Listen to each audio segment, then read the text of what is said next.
Baby found a bear cub stuck in a coffee shop espresso machine. What baby did next perked hearts. The morning mist still clung to the windows of the small coffee shop on Maple Street when Ethan Marshall pushed through the door with his 10-month-old daughter, Lily, balanced on his hip. The familiar bell above the door chimed softly, a sound that had become part of their morning routine for the past 3 months.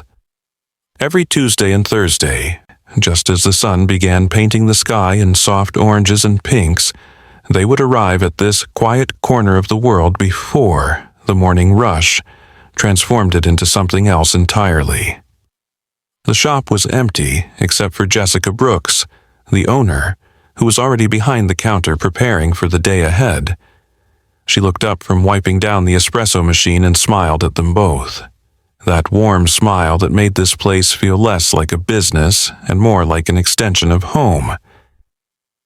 Lily babbled something incomprehensible but enthusiastic, her tiny hands reaching toward the familiar space, and Jessica laughed softly at the greeting. The coffee shop had that particular morning smell, a mixture of fresh ground beans and the lingering sweetness of yesterday's pastries, combined with something indefinable that belonged only to spaces that had been loved for many years. Ethan settled into their usual spot by the window, the worn leather chair that had molded itself to accommodate countless visitors over the years. He placed Lily in the high chair that Jessica always kept ready for them, though there weren't many other babies who frequented the shop at this hour. The routine was simple and comforting, and that was exactly what Ethan needed these days. Since his wife had started her new job that required early morning departures, these coffee shop visits had become their special time, just father and daughter, watching the world wake up together. Lily played with her soft rabbit toy, making it hop across the wooden table, while Ethan sipped his coffee, the steam rising between them like a gentle curtain. Jessica moved about behind the counter with practiced ease, the sounds of her preparation creating a peaceful rhythm that filled the space. The espresso machine hissed occasionally, the coffee grinder hummed its brief songs, and the milk steamer whistled its morning tune. These sounds had become so familiar that they barely registered anymore, just part of the ambient symphony of their mornings. But then something changed in the pattern of sounds, something so subtle that at first neither Ethan nor Jessica noticed it. Lily, however, stopped playing with her rabbit. Her bright eyes, those impossibly blue eyes that seemed to see everything and nothing all at once, turned toward the counter. She made a soft cooing sound, different from her usual babbling, something that sounded almost like a question. Ethan followed her gaze, but saw nothing unusual, just Jessica going about her morning routine, now arranging cups on the shelf above the espresso machine.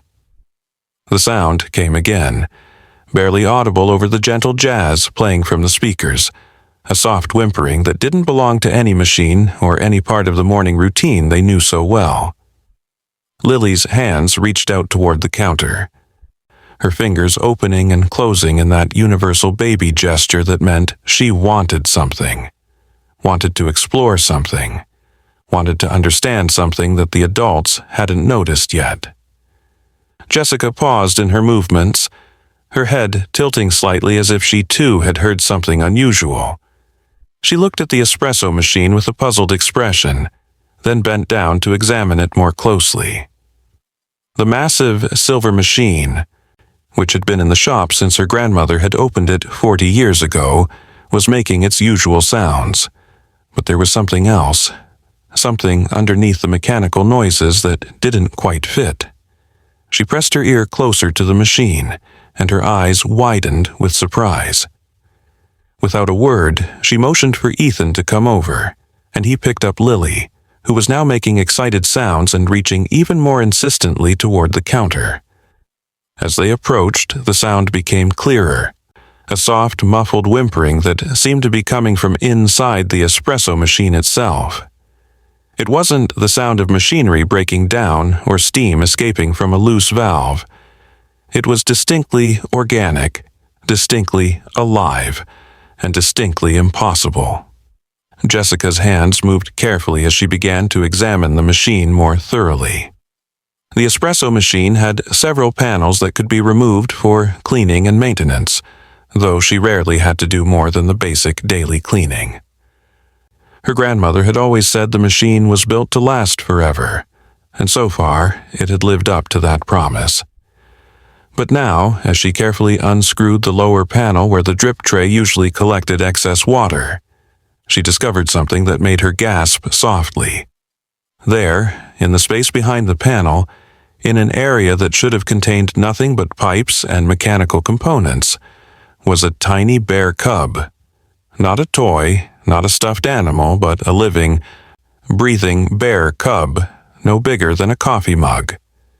Its fur was the color of cinnamon, soft and fluffy, and its eyes, when it looked up at them, were deep brown and filled with what could only be described as gentle confusion.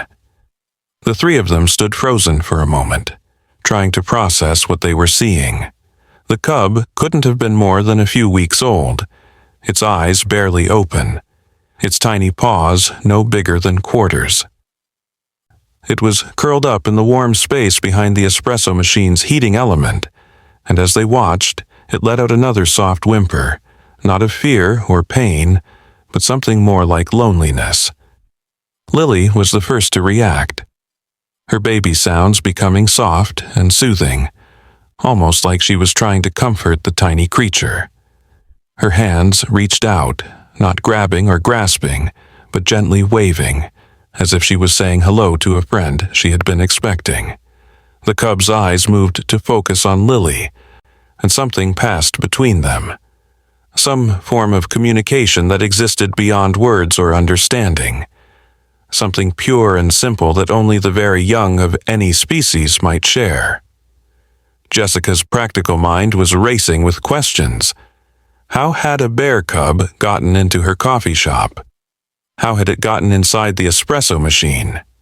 How long had it been there? The machine had been working perfectly fine yesterday, and she had cleaned it thoroughly before closing. There were no signs of forced entry, no broken panels, no logical explanation for how this tiny creature had found its way into this impossible space. But even as her mind tried to make sense of the situation, her heart was already melting at the sight of the tiny cub, so small and vulnerable, looking up at them with those trusting eyes. She reached out slowly, carefully, her movements deliberate and gentle, and touched the cub's fur with just the tips of her fingers.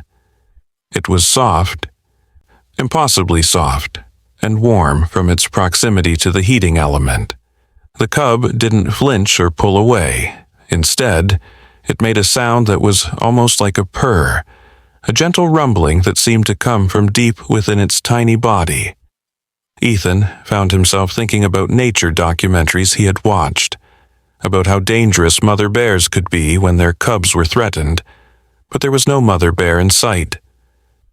No logical way for a mother bear to have entered the coffee shop in the middle of the night and deposited her cub in an espresso machine. The whole situation was so surreal that part of him wondered if he was still asleep, if this was some strange dream brought on by too much caffeine and not enough sleep. But Lily's weight in his arms was real, her excited babbling was real, and the tiny bear cub looking up at them was definitely, impossibly real. He watched as Jessica carefully, so carefully, reached into the space and gently lifted the cub out. It was even smaller than it had looked in the confined space, its entire body fitting easily in Jessica's cupped hands. The cub made no attempt to struggle or escape. Instead, it curled up in her palms as if it had found exactly where it was supposed to be. Lily's reaction was immediate and profound. She had seen dogs before, cats too, and had always been interested but never particularly excited. But this tiny bear cub seemed to awaken something in her, some deep recognition or connection that went beyond simple curiosity. She reached out her hands, not in the grabby way that babies often do, but with a gentleness that Ethan had never seen in her before. Jessica, after a moment's hesitation, brought the cub closer to Lily, though she kept her hands firmly supporting the tiny creature. When Lily's finger touched the cub's fur, both baby and bear made the same soft sound. A gentle sigh of contentment that seemed to fill the entire coffee shop with warmth. The cub's tiny paw, no bigger than Lily's fingernail, reached out and touched her hand in return, and for a moment the coffee shop felt like the center of something magical, something that existed outside the normal rules of the world. As Jessica held the cub, she noticed something else unusual. Clutched in one of its tiny paws was a small stone, smooth and oval-shaped, about the size of a coffee bean. The stone was unlike anything she had seen before, with a surface that seemed to shift between deep blue and forest green, depending on how the light hit it.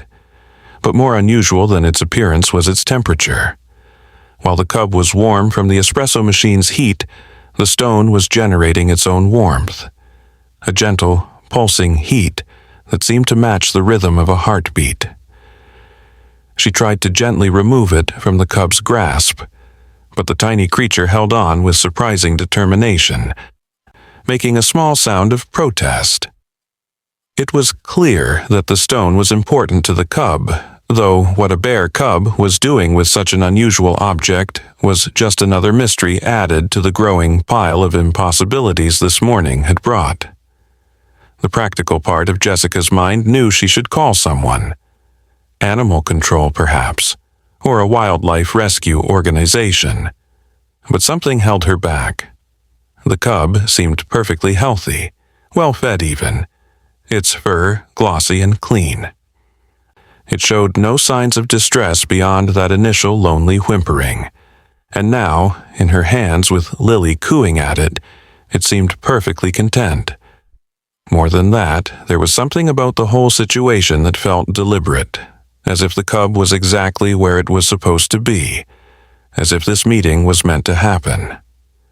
She looked at Ethan, seeking some kind of guidance or at least confirmation that she wasn't losing her mind, and found him looking just as bewildered but also just as enchanted as she felt. His analytical mind, she could tell, was trying to process the situation logically, but his eyes kept returning to the sight of his daughter and the bear cub, their tiny hands touching, their sounds of contentment creating a strange harmony. The morning light was growing stronger now, streaming through the windows and casting long shadows across the coffee shop floor. In any other circumstance, Jessica would be worried about the morning rush, about customers arriving to find her holding a bear cub instead of making their lattes.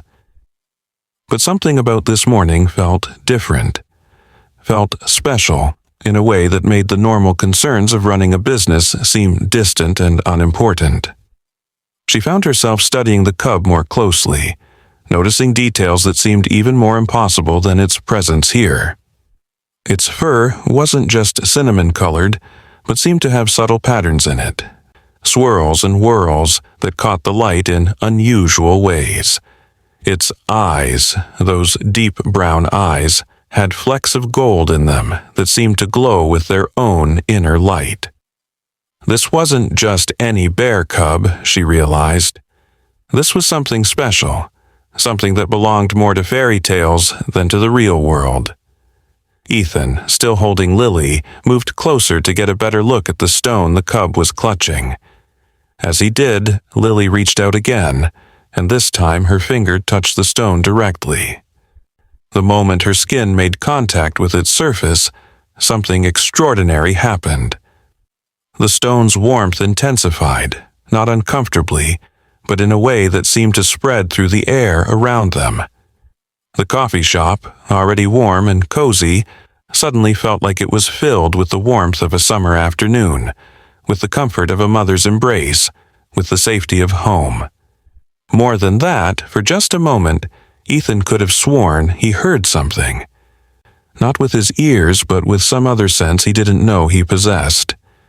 It was like music, but not any music he had ever heard before. It was like the sound of wind through leaves, of water over stones, of birds calling to each other across vast distances.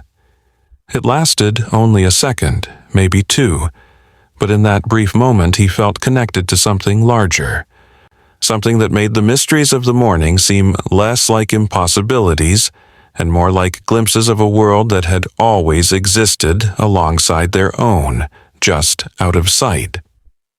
The cub made a soft sound, different from its earlier whimpers. This was a sound of recognition, of greeting, of something that might have been gratitude. It looked up at Lily with those impossible eyes, and Lily looked back.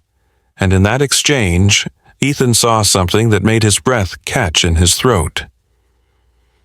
It was understanding, pure and simple, the kind of understanding that didn't need words or explanation. His daughter, barely able to walk, certainly not able to talk beyond a few simple words, was communicating with this tiny bear cub in a way that transcended language.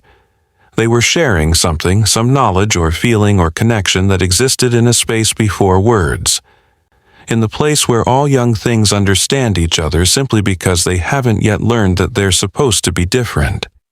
Jessica, meanwhile, was noticing something else unusual. The coffee shop's plants, a collection of small potted herbs and flowers that she kept on the windowsill and scattered throughout the space, were responding to the cub's presence.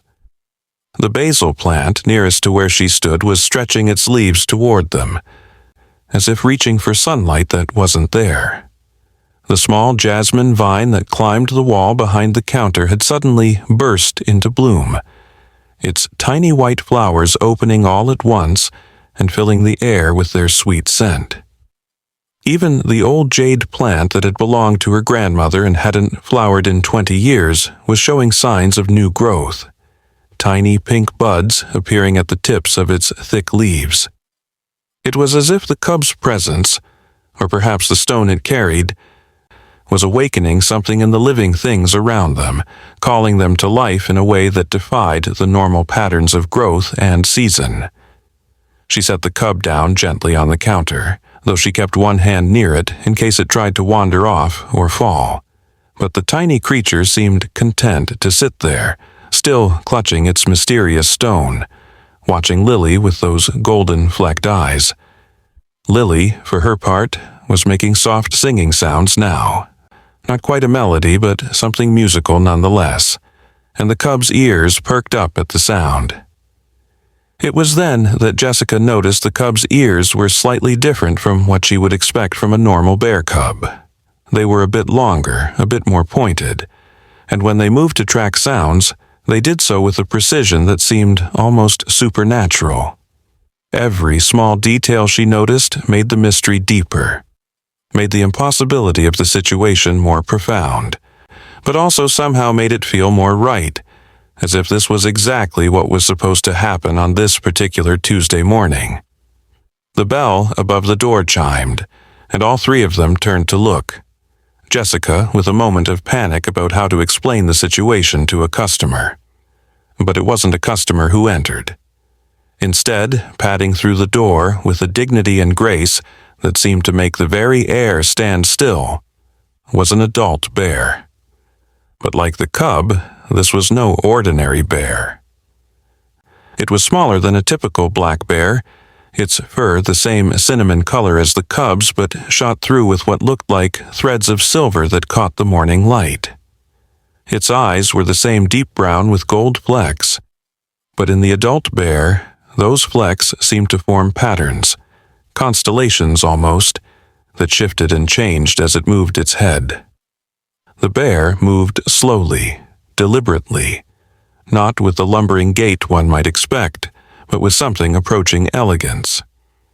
It stopped just inside the door, those impossible eyes taking in the scene, and then it did something that made Ethan's knees feel weak. It nodded, a very human gesture of acknowledgement and perhaps gratitude, directed first at Jessica, then at him, and finally, lingering longest, at Lily. The coffee shop held its breath.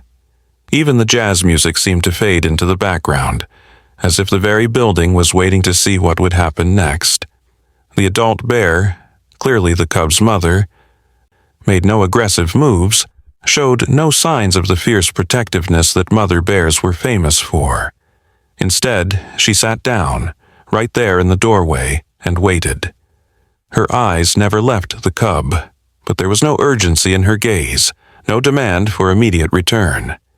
It was as if she understood that something important was happening, something that needed to complete itself before she could reclaim her young.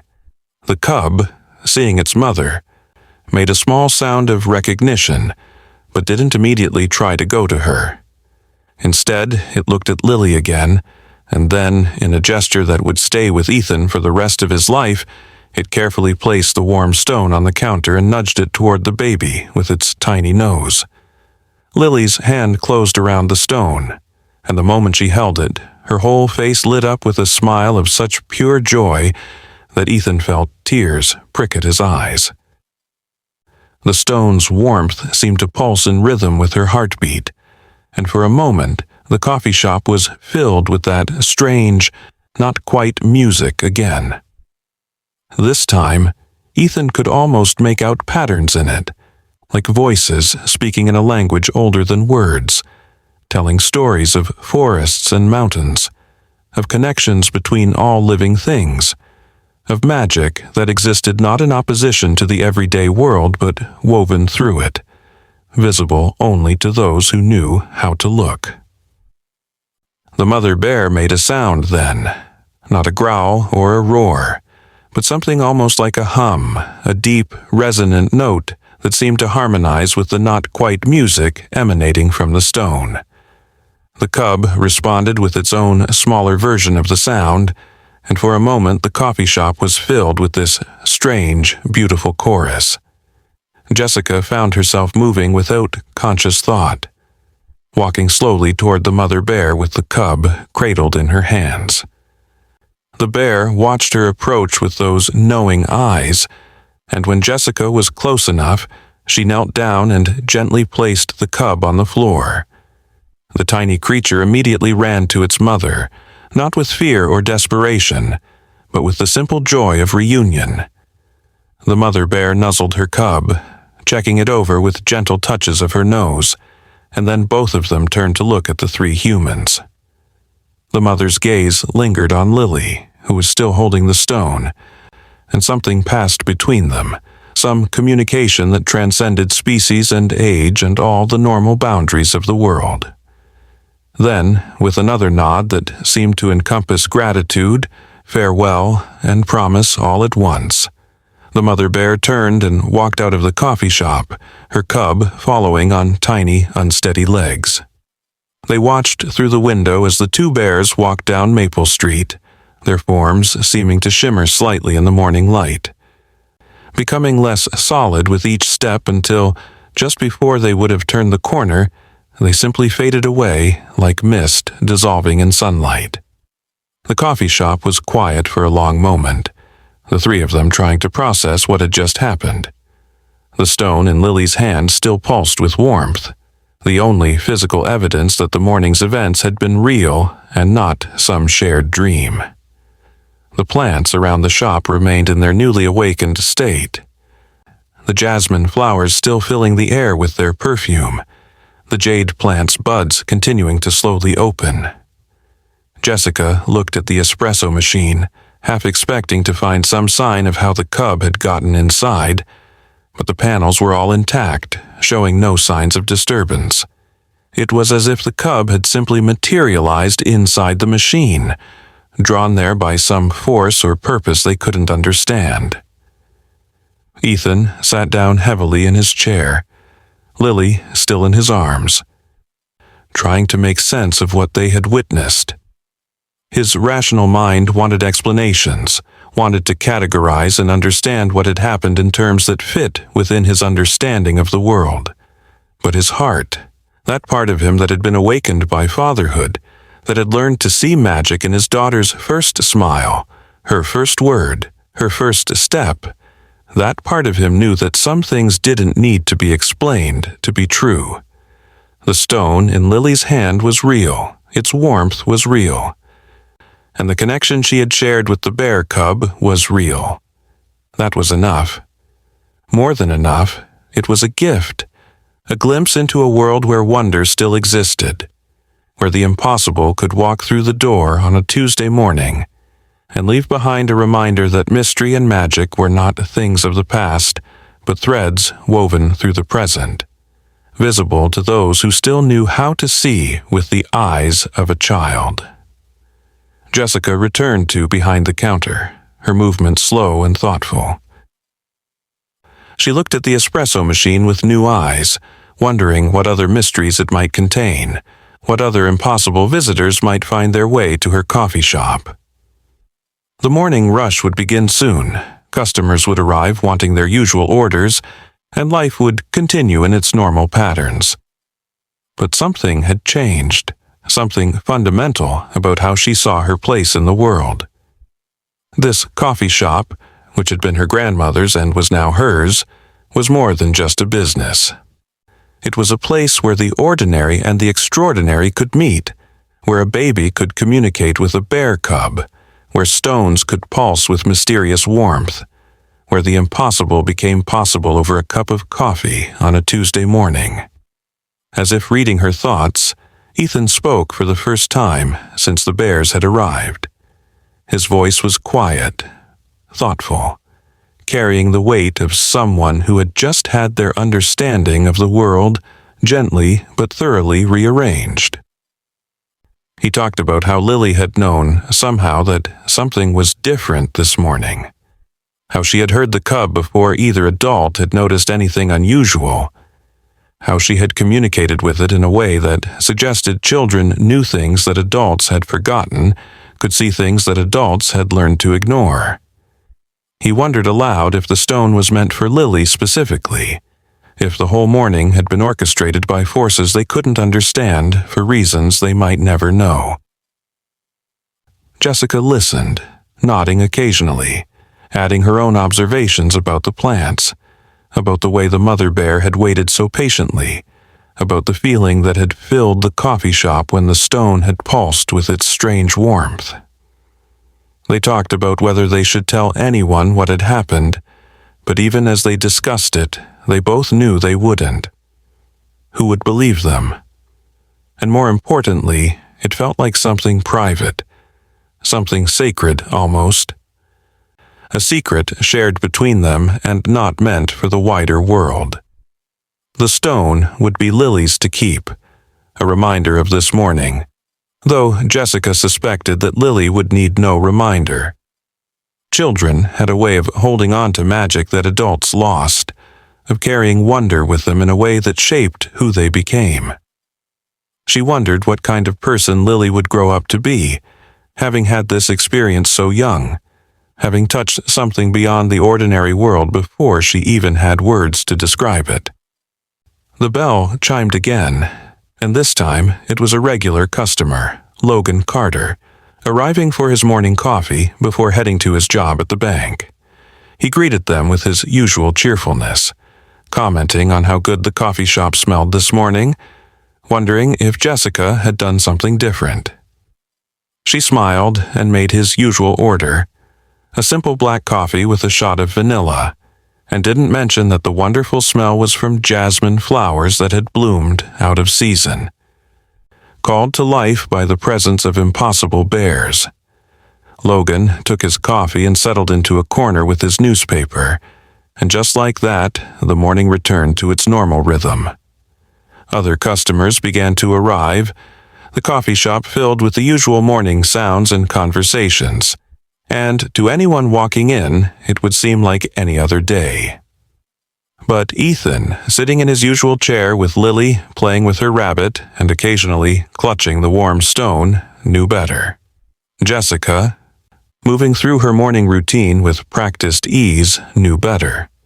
And Lily, though she couldn't articulate it, knew better most of all. They had been given a gift, a glimpse behind the curtain of the ordinary world, a reminder that mystery and wonder were not things that existed only in stories, but were woven through the fabric of everyday life, waiting to be discovered by those who still knew how to look. The stone continued to pulse with its gentle warmth, a heartbeat of mystery that Lily would carry with her, A tangible reminder that on one Tuesday morning, in a small coffee shop on Maple Street, the impossible had walked through the door and left magic in its wake. As the morning progressed and the coffee shop filled with its usual Tuesday crowd, Ethan found himself watching the other customers, wondering if any of them had ever experienced something similar. Had the businessman in the corner ever encountered something that couldn't be explained? Had the college student typing furiously on her laptop ever seen the world crack open to reveal wonders beneath? Or were these experiences rare, precious gifts given only to a select few?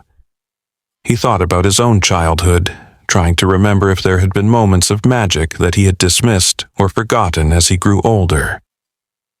There had been that time when he was 7 and could have sworn he saw faces in the clouds that seemed to be watching him, smiling.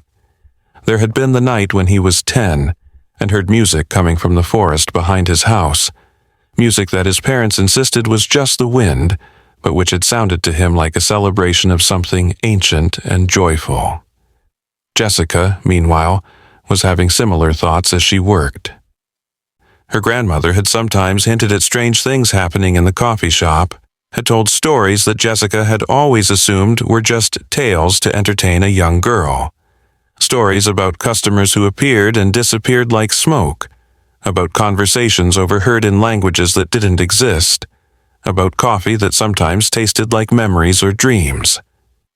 She had dismissed them as her grandmother's imagination, the fanciful stories of an old woman who had spent too many years behind the same counter. But now, she wondered if her grandmother had been trying to tell her something real, trying to prepare her for mornings like this one. She made a mental note to go through her grandmother's things again, to look for journals or notes that might shed light on other impossible things that had happened in this space. The stone in Lily's hand had settled into a steady, gentle warmth. No longer pulsing, but maintaining a constant temperature that seemed perfectly calibrated to be comforting without being hot. Lily had figured out that if she held it against her cheek, it felt like sunshine, and if she clutched it in her fist, it felt like a hug.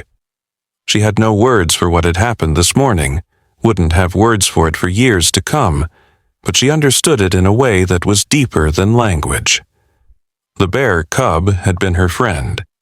The mother bear had been kind.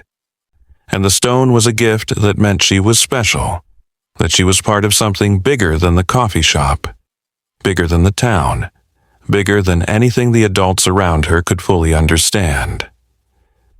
She would grow up knowing that the world was full of mysteries, and that knowledge would shape her in ways that neither Ethan nor Jessica could predict.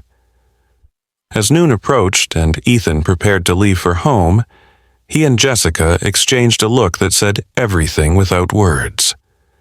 They were now keepers of a secret, witnesses to wonder, and that created a bond between them that went beyond their usual customer-owner relationship.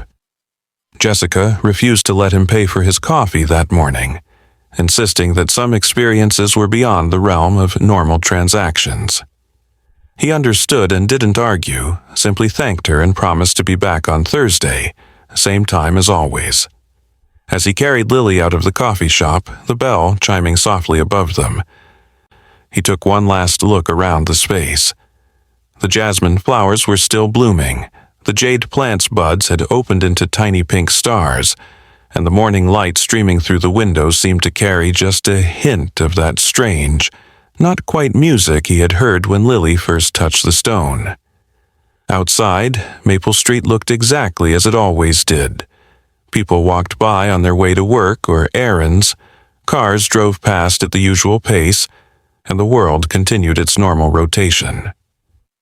But Ethan now knew that beneath this veneer of normalcy, there existed currents of magic, streams of wonder that occasionally surfaced in the most unexpected places. He thought about all the times he had walked past something unusual and dismissed it, all the moments when he had chosen the rational explanation over the magical one. How much had he missed by being so determinedly adult, so committed to understanding the world only in terms that fit within his predetermined framework. Lily, in his arms, babbled something that sounded like she was trying to tell him about the morning's adventures, and he found himself really listening, not just to the sounds, but to the possibility that she was communicating something real, something important, in her pre-verbal way. Back in the coffee shop, Jessica stood for a moment in the quiet space between the lunch rush and the afternoon lull. She walked over to the espresso machine and placed her hand on its warm silver surface, wondering if it would ever again serve as a portal for the impossible. The machine hummed its usual mechanical hum, giving no sign that it had recently harbored a magical bear cub. But Jessica knew that appearances could be deceiving, that the most ordinary-looking things could hide the most extraordinary secrets. She thought about her grandmother, who had run this coffee shop for 40 years, who had probably seen things that Jessica couldn't even imagine. She wished she could talk to her grandmother now, could share this morning's events and hear what wisdom the older woman might have offered. But perhaps this was part of the magic too, the way it passed from generation to generation, not through explicit instruction, but through experience, through mornings like this one, that opened eyes to possibilities that had always been there, waiting to be discovered. The afternoon brought its usual collection of customers, each absorbed in their own worlds, their own concerns and conversations. Jessica served them with her usual efficiency and warmth, but she found herself studying each one a little more closely, wondering what secrets they might be carrying, what impossible experiences they might have had that they never spoke about. The mother with the twin toddlers who always seemed to know exactly when one was about to have a meltdown, was that just maternal instinct or something more? The elderly man who came in every afternoon for tea and always seemed to be having conversations with someone no one else could see, was he simply lonely, or was he in communication with something beyond the visible world? The coffee shop, which had always been a place of community and comfort, now seemed to Jessica to be something more. A crossroads, perhaps. A place where different worlds could meet and mingle over coffee and conversation. As the day wore on, the effects of the morning's magic began to fade, at least visually. The jasmine flowers closed as evening approached, though they remained on the vine when they should have fallen off after blooming. The jade plant's new flowers settled into a more normal-looking state, though they remained, a splash of pink on the ancient green plant that hadn't bloomed in decades. But these physical signs were just the surface manifestation of a deeper change. Jessica moved through her familiar space with new awareness, sensing possibilities in every corner, potential in every ordinary moment. She thought about the stone that Lily now carried, wondered what it was, where it had come from, what it meant. Was it from another world? Was it a key to something? Was it simply a token of friendship between species that weren't supposed to be friends? The questions multiplied, but she found she didn't need answers. The mystery itself was enough. Was perhaps the whole point. That evening, as Ethan put Lily to bed, she clutched the stone in her tiny fist, refusing to let it go, even as sleep began to claim her. He didn't try to take it from her, understanding instinctively that it was hers now, in a way that went beyond simple possession. As he watched her sleep, the stone glowing faintly in her hand with its inner warmth, he thought about the world she would grow up in. It would be a world where bears could appear in coffee shops, where stones could pulse with mysterious warmth, where the impossible was just another word for something that hadn't happened yet. He envied her that world, even as he realized that through her he had been given entrance to it as well.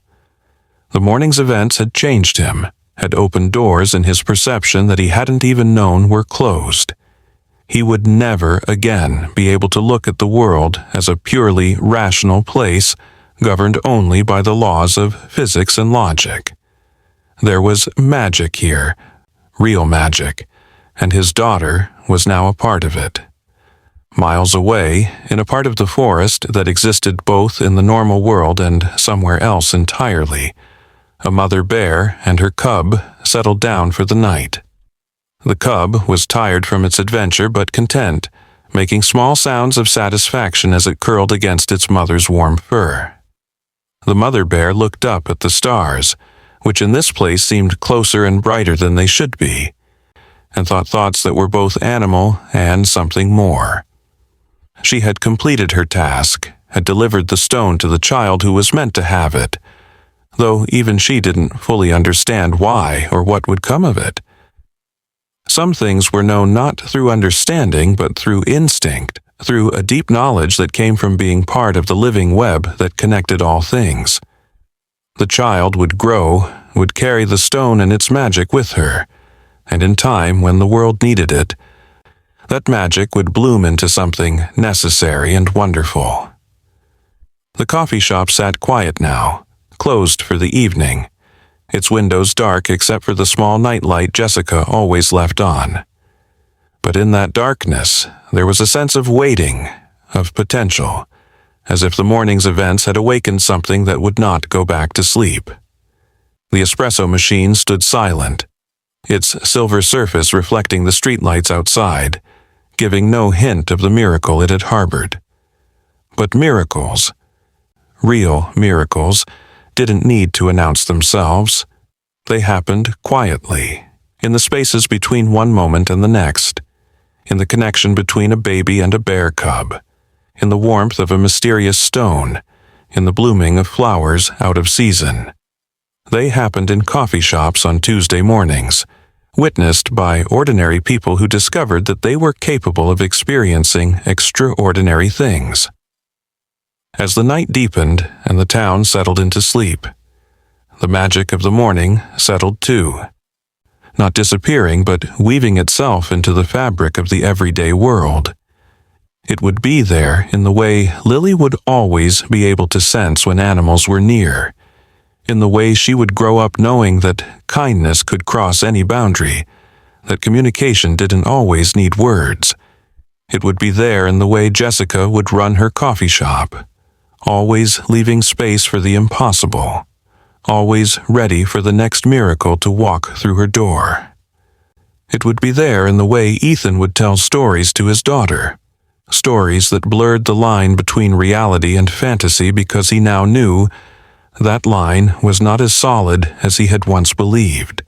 The stone would remain warm, a constant reminder that magic was not something that happened once and disappeared, but something that, once invited in, became part of life itself. The world outside the coffee shop continued its spin through space, carrying its cargo of humans and animals and plants and mysteries. In most places, the morning would be remembered as just another Tuesday, unremarkable and quickly forgotten. But in one small coffee shop on Maple Street, in the hearts of 3 people, and in the warmth of a mysterious stone, it would be remembered as the morning when the impossible became possible, when wonder walked through the door on 4 tiny paws, when the world revealed itself to be far more magical than anyone had dared to believe. And that magic, once revealed, could never be fully hidden again.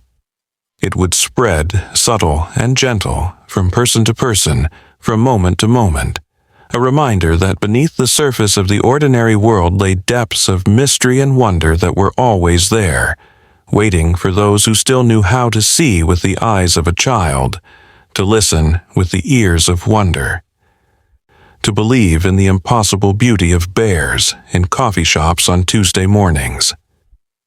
The weeks that followed the morning of the bear cub would be filled with small moments of magic that only those who had been there would notice. The coffee shop's plants continued to thrive in ways that defied botanical explanation, the jade plant producing more flowers, the jasmine blooming out of season but filling the air with a perfume that made customers pause and smile without knowing why. Regular customers began to comment that their coffee tasted better somehow, that the atmosphere of the shop had changed in some indefinable but definitely positive way.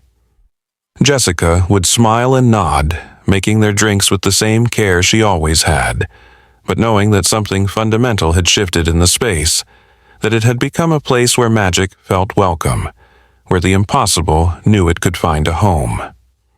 Ethan and Lily continued their Tuesday and Thursday visits, and each time they entered, both he and Jessica would glance at the espresso machine, half expecting to hear that soft whimpering again. It never came, but other small mysteries did. There was the morning when all the spoons in the shop turned themselves around in the drawer, handles facing the wrong direction, for no reason anyone could determine. There was the afternoon when a customer's coffee formed a perfect spiral of foam that seemed to move on its own, creating patterns that looked almost like writing in a language no one could read. There was the evening when Jessica was closing alone and heard that not quite music again, coming from everywhere and nowhere, lasting just long enough for her to stop and listen and remember that the world was far stranger and more wonderful than most people ever realized. Lily grew, as children do, but she grew with the stone always near her, sometimes in her pocket, sometimes in a special box by her bed. Always warm, always pulsing with that gentle rhythm that matched her heartbeat. She would sometimes hold it up to the light and see things in its depths that she couldn't quite describe, swirls of color that reminded her of something she couldn't quite remember, something about a morning in a coffee shop and a friend with fur and eyes like stars. As she learned to talk, she would sometimes say things that made Ethan's breath catch, things about the bears in the walls, about the music in the stones, about the flowers that bloomed for special visitors. He would nod and listen, never dismissing these observations as imagination, because he had learned that the line between imagination and reality was not a wall but a doorway, and children stood in that doorway naturally, seeing both sides with equal clarity. The stone's purpose, if it had a specific purpose beyond the gift of wonder it had already provided, remained a mystery. But mysteries, Ethan had come to understand, didn't always need to be solved. Sometimes they were meant to be lived with, to be carried like Lily carried the stone, close to the heart. A reminder that the world was larger and stranger and more beautiful than anyone could fully comprehend. He thought often about the mother bear's nod, that gesture of acknowledgement and gratitude that had seemed so human, yet came from a creature that was definitely something more than an ordinary bear. He wondered where they had gone, those impossible bears, whether they had returned to some hidden forest where magic was normal, or whether they had simply dissolved back into the mystery from which they had emerged, their purpose fulfilled in delivering the stone to a baby who would grow up knowing that wonder was real. Jessica, for her part, had begun keeping a journal, recording not just the morning of the bears, but all the small strange things that happened in the coffee shop. She wrote about the way certain customers seemed to glow slightly when they were happy, about the way the coffee sometimes seemed to know exactly what someone needed before they ordered it, about the conversations she overheard that seemed to be in English but contained words that meant things English didn't have words for. She wrote about Lily and the stone, about the way the child seemed to be growing into something special, something that bridged the gap between the ordinary and the extraordinary. She kept the journal hidden in the same place her grandmother had kept hers, which Jessica had finally found, filled with similar observations, similar wonders, proof that the coffee shop had always been a place where magic felt welcome. One evening, months after the morning of the bears, Jessica was reading her grandmother's journal when she found an entry that made her heart skip. Her grandmother had written about a morning, 40 years ago, when a small bear cub had appeared in the shop, though not in the espresso machine, which hadn't been installed yet, but in the old oven that used to stand where the machine now stood. The cub had been carrying something, her grandmother wrote, something that glowed with inner light, but it had taken the object with it when it left with its mother. Her grandmother had wondered what would have happened if the cub had left its treasure behind, what magic might have been unleashed or preserved. Now Jessica knew. The bears had returned, completing a circle that spanned decades, delivering their gift to the right person at the right time, though what made Lily the right person and this the right time remained part of the beautiful mystery. As autumn turned to winter and winter to spring, life continued its rhythm, but with an undercurrent of magic that never quite faded. Lily learned to walk, then run, always with the stone somewhere on her person, its warmth a constant companion. She had a way with animals that went beyond the normal affinity children often showed. Birds would land near her without fear, dogs would calm in her presence, and once, at the park, a deer had walked right up to her and allowed her to pet its nose before bounding away. Other parents would marvel at these incidents, calling Lily special or gifted, but Ethan knew it was more than that. She had been touched by something beyond the ordinary world, had been given a gift that connected her to the living web of all things in a way that most people never experienced. The coffee shop thrived, becoming known as a place where people felt better just by being there, where problems seemed smaller and joys seemed larger, where the coffee tasted like comfort and the atmosphere wrapped around visitors like a warm embrace. Jessica never advertised, never tried to capitalize on the subtle magic that had taken root in the space, but word spread in the way that word of truly special places always spreads, quietly, person to person, drawing those who needed what the shop offered without really knowing what that was. She would sometimes catch glimpses of things that shouldn't be there, shadows that moved independently of their sources, lights that had no origin, sounds that came from nowhere and meant everything.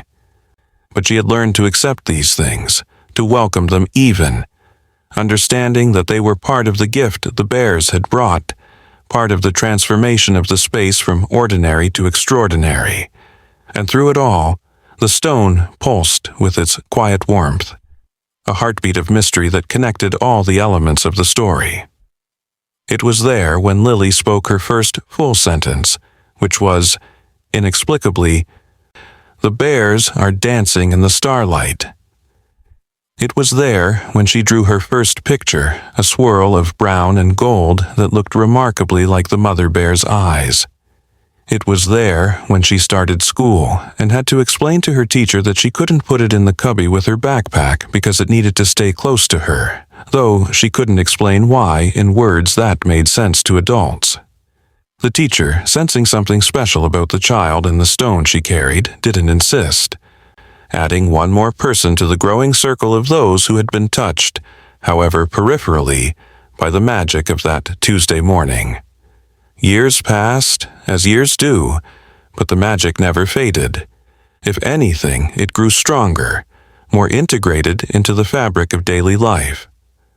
Lily grew into a child who saw wonder everywhere, who could find magic in the most ordinary moments, who knew, without being taught, that the world was full of mysteries waiting to be discovered.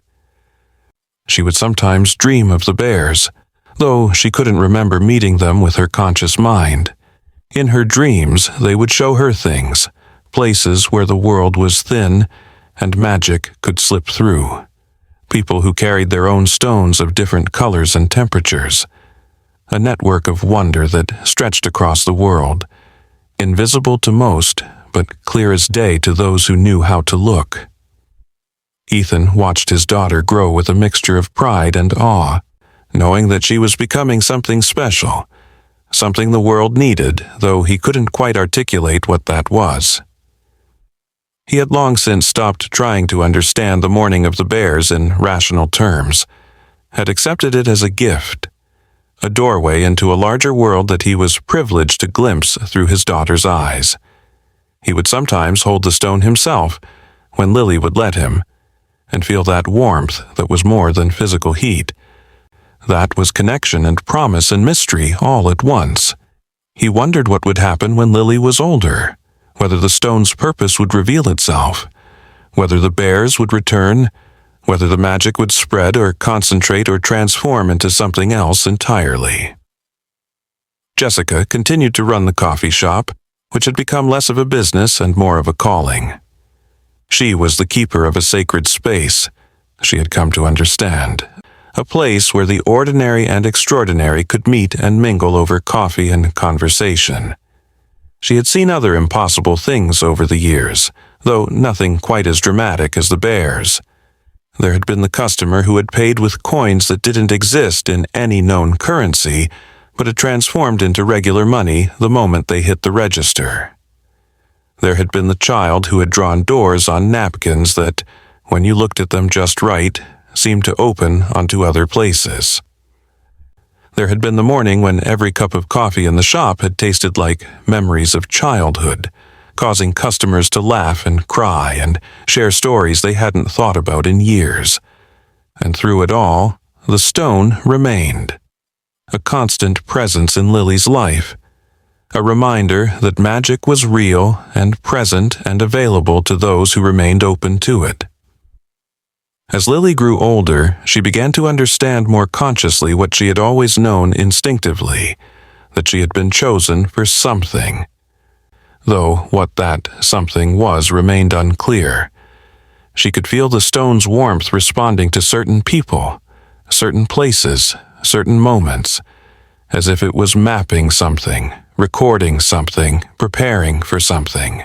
She learned to pay attention to these responses, to follow the stone's guidance, which led her to interesting people and places, to moments of small magic and large wonder, to a life that was anything but ordinary.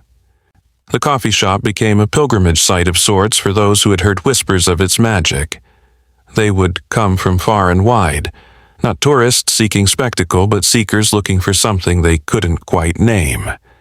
Some would find it in the perfect cup of coffee that tasted like home. Others in a conversation with a stranger that changed their perspective on everything. Still others in simply sitting in the space and feeling the subtle magic that permeated every corner. Jessica welcomed them all, knowing that the shop would give each person exactly what they needed, even if that wasn't what they thought they were looking for.